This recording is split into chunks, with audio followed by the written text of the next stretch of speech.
Hi, everyone. Today we are going to be going over the tone of voice guidelines. These guidelines can be found in the Corporate Marketing Handbook.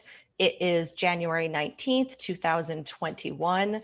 And on the video today, we have the social team, the content team, Ash, who is our copywriter, and myself. So I'm going to hand it off to Bree to begin the presentation. Hi. So we had a great start with our existing tone of voice, but as GitLab expanded, so did the need for more thorough guidelines. The purpose of this project was to craft a tone of voice that was based on data and is flexible across the many channels and audience that we speak to at GitLab. If we go to page 6, to begin, we have a set of guiding principles we always want to be following. And we always want to align our tone of voice and content with our values. The next step was to look at data available to us and what was already working.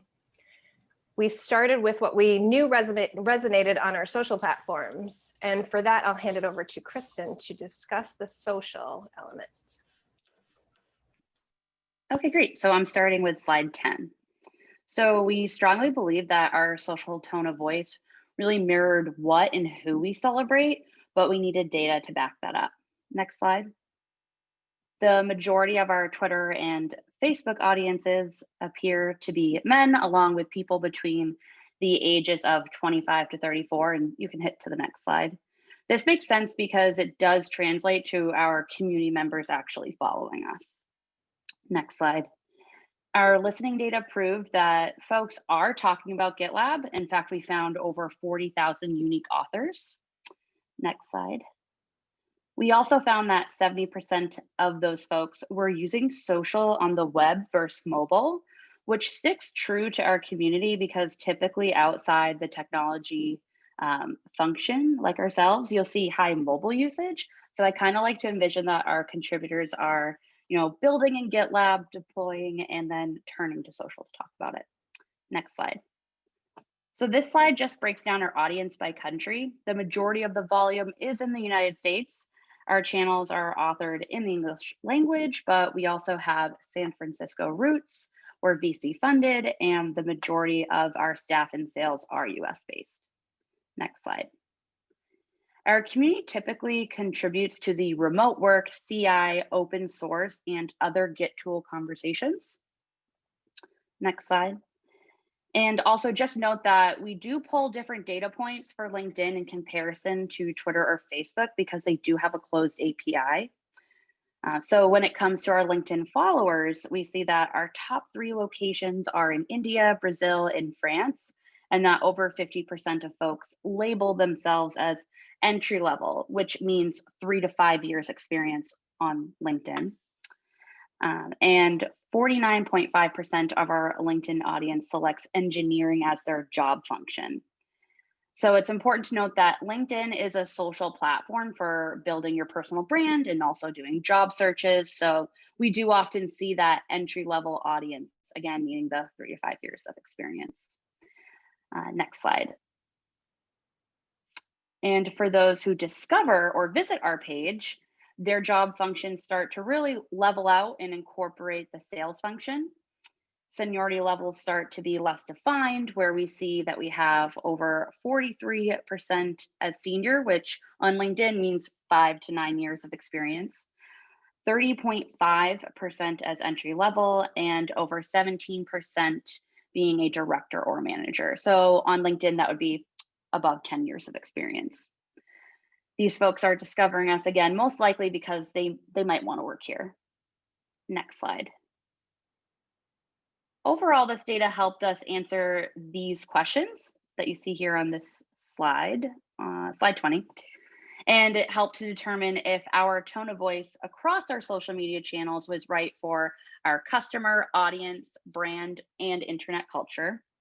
And with these answers, we decided to align to our goals and our values. So if you go to our next slide, I would like to introduce you to GitLab's tone of voice, or what we're calling seat at the table. Ash, I'll pass it off to you. Hi, thank you. So we have seat at the table, which is a response to all of this data. We can call it SatT for short. Next slide. So what SatT represents is, the traditional corporate power structure where there's a room where all the decisions happen. So the person we're speaking to has never been invited to this room, but should be. We're the old friends with connections who will help unlock that door. Pull up a chair, we'll say to them, to the room, this is the one I've been telling you about. And unlike the traditional corporate power structure, this isn't like, nepotism or anything like that. This is more of just like that friendly person who we're kind of inviting to be a part of the team. So we'll use a relaxed, straightforward tone of voice that's oddly familiar, authentically empathetic, and refreshingly forthcoming. Next slide. So this tone of voice needs to flex for the audience and the content type. So with that, we've kind of broken it down into 3 categories for seat at the table, which go along with the theme of standing, which is semi-formal, seated, which is business casual, and at the table, which is casual. We like to think of standing as the handshake where we're inviting and introducing while providing essential information. This is really the trust building stage. So straightforward content is kind of key here. So we're saying, welcome to the room. These are the folks you'll be working with, and this is what they'll do. And then we have the comfortable chair, which is seated, business casual. We're offering an inclusive perspective on an exclusive space. So a lot of times in the developer space, when there's heavy use of jargon or the different seniority levels, there's parts of the culture that can feel inaccessible. And the goal here is to bring that, make it more inclusive. So now you're here, we can do so much more. I can't wait to show you the things that we improve on and together. And when we say these quotes here, this is kind of like how we imagine we're speaking to the audience. And then we have the empowered voice. We're providing resources and outlets for contribution and leadership. So tell us everything you know about DevOps, plus what's your favorite pizza toppings? We're ordering lunch in your honor.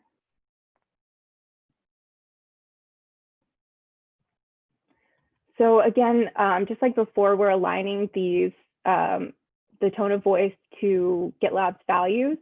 So with each of these, what the tone of voice aims to do with collaboration is inviting success by putting the dev at the center of the journey, results, using customer results to empower future devs, efficiency, providing accessible resources for self-learning, diversity, catering to every learning style with multimedia documentation, iteration, publishing the simplest possible content, and transparency, creating straightforward content that prioritizes dev needs.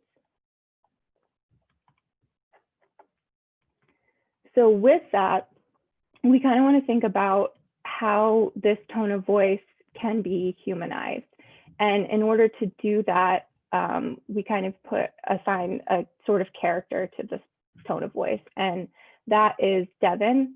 And in the inclusive nature of GitLab, we've stated their pronouns, which is they, them. And Devin is the one at the party who listens more than talks. They're honest and uncomplicated. Their jokes are subtle, but never at the expense of others. Devin's passionate about inclusivity and amplifies unheard voices over their own. Devin is routine-oriented, humble, but sometimes stubborn. Still, they fearlessly embrace change. Devin is hardworking, but values free time. They're interested in life hacks and using data to improve their habits. They're always learning and openly sharing what they know without knowing it all. Devin is an early adopter who appreciates function and isn't necessarily into flashy tech. They have an analytical mind. Devin is measured in their decisions, thoroughly researching every major purchase. They were one of the first to invest in cryptocurrency, and while they've built a sizable portfolio, they still wear the same 5 shirts. So what this is meant to do is, again, just humanize Devin, and all of these little traits kind of build up the personality of the tone of voice so that when somebody is writing any piece of content, it really gives them a true understanding of how that tone of voice plays into the larger messaging and personality of the brand. So with that in mind, the tonal principles align with these traits. So knowledgeable, relatable, honest, practical, aspirational, decisive, and clever. And we'll get into how those align with the content as well. But when we're thinking about Devin, Devin trades fun facts, whereas some other dev interrupts with superfluous insights. We all know that person, I think. And then Devin finds common ground versus some other dev finds higher ground. Devin prioritizes truth, whereas some other dev lies by omission. And what I think about with that, specifically with brands, is that, you know, I think GitLab's culture is open and honest. It's the way, you know, documentation is shared, even the handbook. And I think a lot of other brands, you know, don't necessarily tell the whole truth about their product or their culture. And that's definitely a unique point for GitLab. We also have, you know, Devin creates a to-do list versus some other dev creates a to-don't list. So we're just kind of seeing, you know, Devin's very positive. Devin is a daydreamer versus some other is a dream crusher. Devin thoughtfully considers. Another would impulsively respond. And then Devin is low-key funny and thoughtful. Some other dev is high-key sarcastic and pretentious.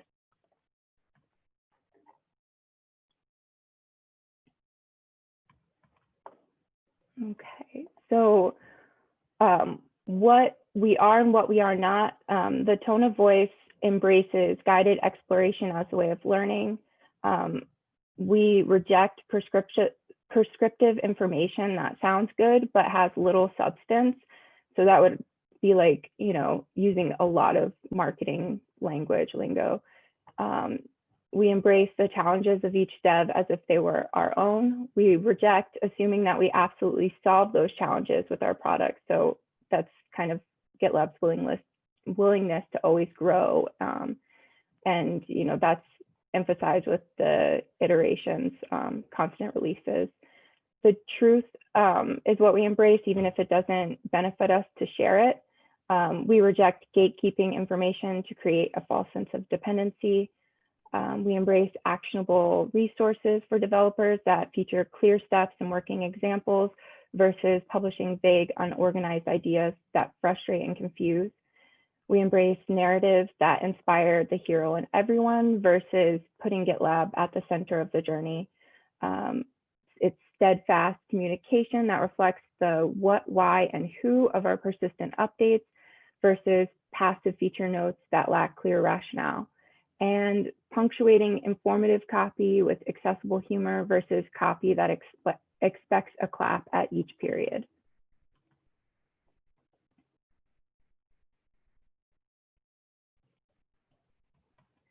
So going back to those traits, each of these traits kind of build on one another. So when you see under seated and at the table, those light gray traits, those still fall under the umbrella of seated. So as we move along, all of the traits kind of build on each other, but they're included as a whole. So with standing, because this is a trust building stage, we want to be knowledgeable, relatable, honest, and practical. And that's where you're going to see the product documentation, pretty much all of the straightforward content. As we move to seated, we're adding aspirational and decisive. So this is where we kind of see the developer stories will come into play. Internal comms or about GitLab, enterprise marketing, all of those kind of stories that can be shared through those types of materials. And again, putting developers at the center of that journey versus, you know, having it be all about GitLab. And then as we get to at the table, that's where the more casual content comes in, like social and even email sometimes, where we're adding that clever trait since we built a bit of trust, so we feel comfortable talking to our audience and adding some humor.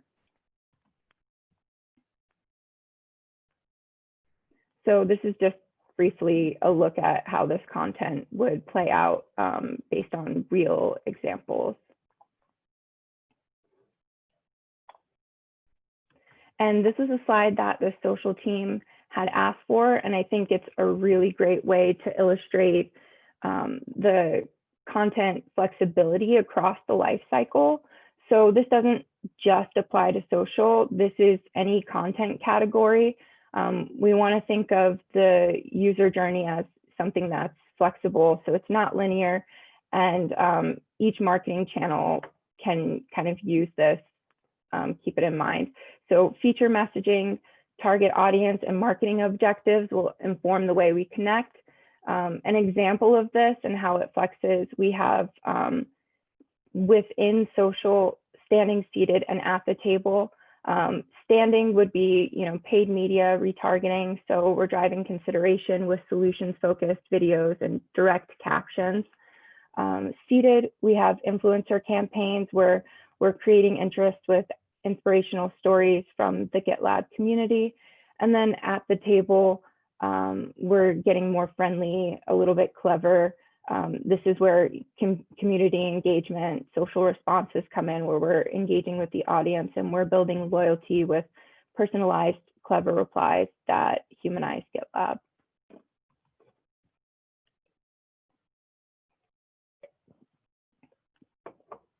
So I won't read through all of these specifically, but these are just to kind of keep in mind.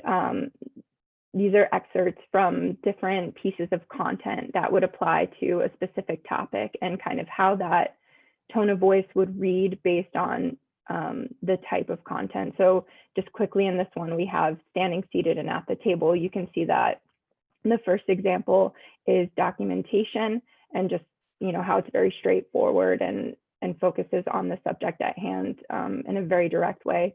And then seated, this would be like web copy on a landing page. And you can see just starting out that it's a little bit more punctuated versus the intro on the previous one would be a little bit longer. And then at the table, that's a social post. So, we're getting emojis, that little cleverness that is going to play into the fun side of the brand.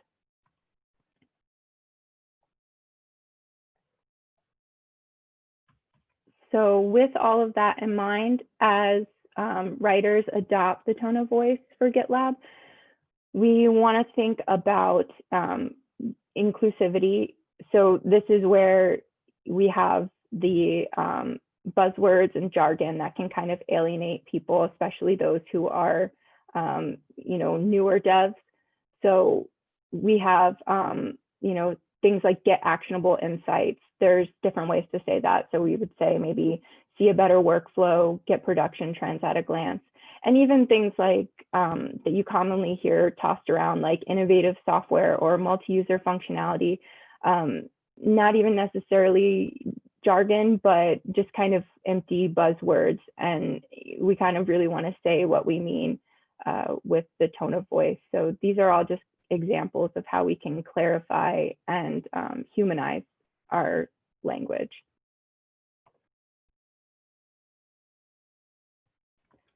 So the clever trait is what gives that an authentic personality. We introduce it at the informal end of the spectrum because it works best when we've already built some trust. We use clever to illuminate or amuse. Our specific brand of clever humor is largely straightforward with some light wordplay, delightfully wholesome but never hokey, astutely charming in difficult situations, and uniquely unpredictable for its scarcity.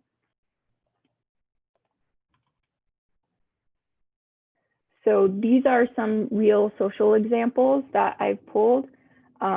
And I have to say, I really love a lot of these.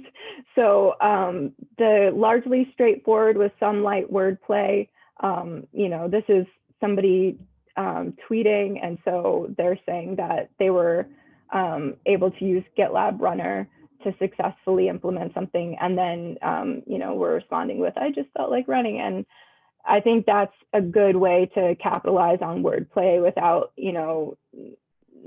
that marketing writing where we might necessarily use certain wordplay, which can sound, you know, contrived.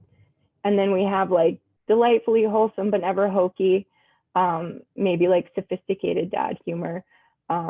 So approval is optional, and then as long as you approve of yourself, you won't need approval from anyone else. And then there was like a threaded reply that was like, you know, but seriously, and then they provided some additional important information. So I think that's a good way to approach it. And then astutely charming in difficult situations. This was somebody saying that they needed help with something, and they kind of referred to that the person in charge of it had taken time off work, and then the response kind of takes into account like GitLab's culture as a whole. Like we have a very open PTO policy, but they're slacking the person to come back soon. And I just think that was really clever, and yeah, good way to handle a difficult situation. So with that in mind, just in closing, the tonal narrative is just overall, everyone is invited. And the spirit of transparency and collaboration is what sets GitLab apart. SatT's theme reflects this by flipping the narrative of the traditional corporate hierarchy. By inviting devs to the table, we're offering an inclusive perspective on GitLab's exclusive vision. It's a people-first approach to DevOps and all remote work.